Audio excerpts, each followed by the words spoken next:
What is going on here, Jamie?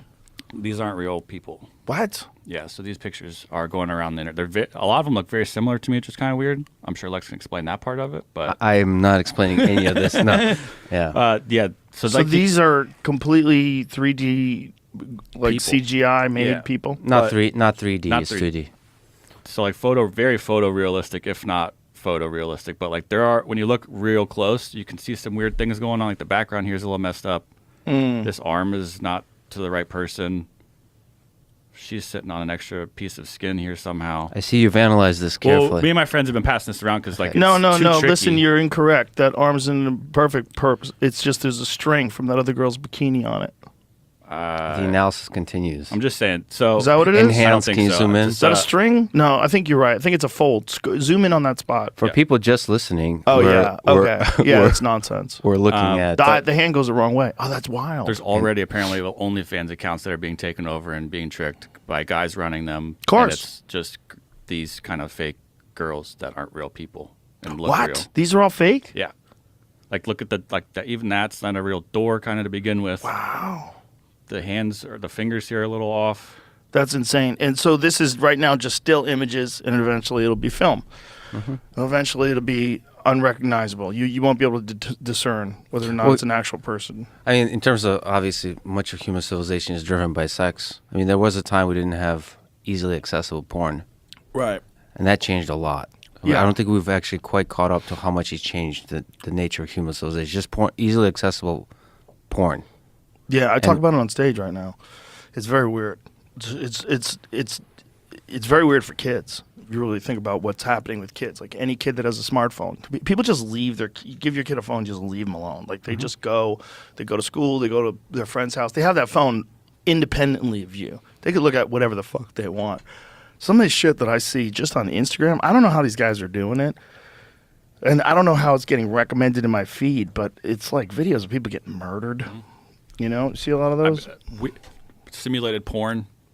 I haven't seen Strange that. stuff. I am. You and I have different algorithms, We you definitely fucking have. creep.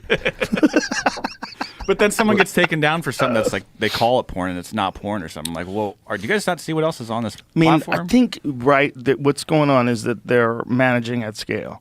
I think it's virtually impossible to stop all that stuff from coming in. And people that have individual situations where people get banned, I mean, I don't know why they're getting banned. Are they getting banned because of an algorithm? Are they getting banned because they post misinformation? Or what are they getting banned for? Harassment photos. Someone was joking about Harassment? a friend. You know, like They get reported. Yeah, I don't know how it's all working when it breaks down to individual circumstances. But You had a good conversation with Jordan Peterson. He was talking about the more you have this kind of virtualization, the more you allow the psychopaths to reign free. Yeah. So like the more we have artificially generated porn, the more we have artificially generated violence, photorealistic violence, Yeah. the more you make it normal for you to be basically a psychopath in the digital space.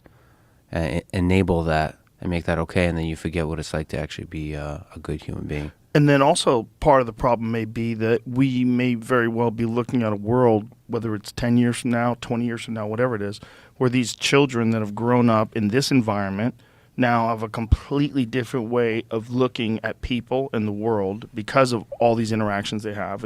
It's flavored their personality. And then we move into a digital world of we're not there yet in terms of virtual reality. It's not good enough. I mean, I think that's what we're seeing with the meta failure.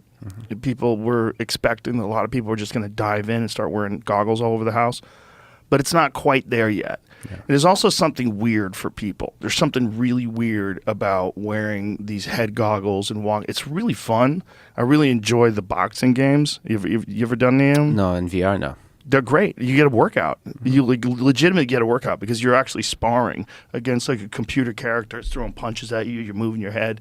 And so you have these things in your hands and, you get tired. It's good. It feels realistic.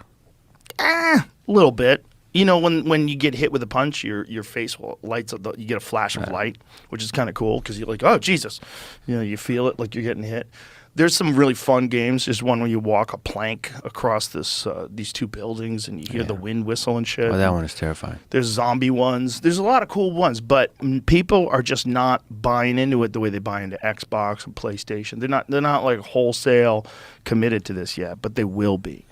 It's gonna be so fucking good that instead of like having it in a goggle form where it's like this big clunky thing on you, it's gonna be very easy to do.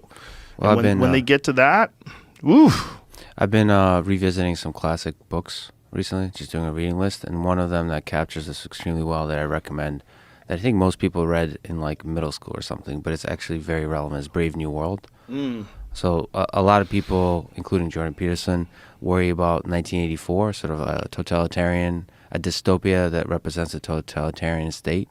But Brave New World there's no centralized government that's like dogmatically controlling everything, surveilling everything. They're basically created this world where sex is easy, everyone's promiscuous.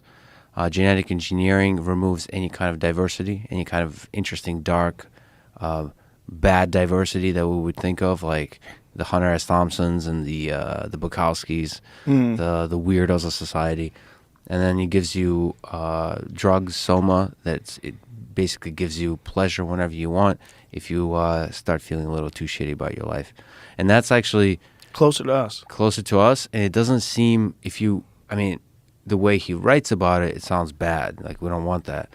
But then you're like, you start to ask a question like, well, at which point would we realize it's bad? Because it's constantly, obviously we should do genetic engineering to remove any kind of like maladies that we have, any kind of diseases. It's like everything is an obvious step forward, but then the place you end up at, just like with sex, like, is it good to have artificial images of as many as you want, as much porn as you want, as much sex as you want? Is that good? As much awesome stuff as you want? Is that good? Is that what human flourishing looks like? Or do you want to have some constraints, some limitations, some finiteness of resources, some scarcity? Maybe that's actually fundamental for human happiness. Having too much of awesome stuff, maybe that destroys the possibility of real, meaningful, deep happiness. It certainly does. But I think the question really becomes, are we going to stay people?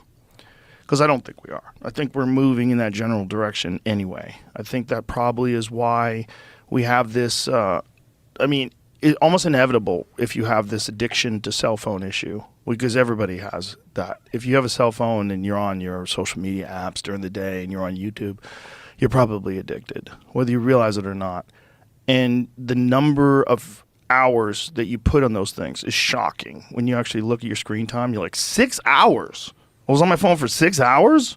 What the fuck did I do? And you'll try to rationalize it and justify it.